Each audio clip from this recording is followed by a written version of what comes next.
Ce film a fait un retour sur investissement de plus de 410 000 %, je t'explique. Alors à première vue, quand tu vois ça, tu te dis que c'est ton oncle gênant qui est en train de filmer avec un vieux caméscope bien pourri, des tontons. Mais en fait, c'est bien un film sorti en 99 et c'est l'un des plus rentables de l'histoire puisqu'il a été réalisé en 8 jours, a coûté 60 000 $ et en a généré 248 millions. C'est l'histoire de 3 étudiants qui veulent réaliser un docu sur la légende d'une sorcière, sauf que évidemment plein de trucs chelous vont leur arriver.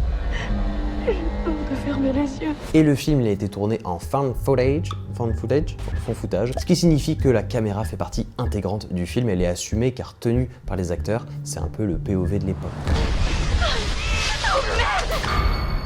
Donc tout du long c'est filmé avec les pieds, ça ajoute une certaine tension psychologique pour le spectateur et à la fin, désolé je te spoil, mais la caméra tombe brusquement par terre, ce qui fait que c'est une fin ouverte, on ne sait pas ce qui s'est passé pour nos 3 protagonistes. Et si ce film a connu un tel succès, c'est grâce à son marketing de génie. Parce que puisqu'on ne connaît pas le sort de nos 3 poteaux à la fin, la prod fait aussi croire que les acteurs ont réellement disparu. C'est-à-dire qu'ils ont créé des faux communiqués, des faux avis de recherche et un site web a été créé avec des fausses enquêtes et témoignages sur les disparitions. Même le site IMDb, qui est un site très sérieux pour répertorier les crédits des films, a indiqué que les acteurs étaient disparus. Et le résultat, c'est que tout le monde a couru en salle, rapidement le bouche à oreille opère, parce qu'à l'époque évidemment il n'y a pas de réseaux sociaux et les gens commencent à donner leurs théories, etc.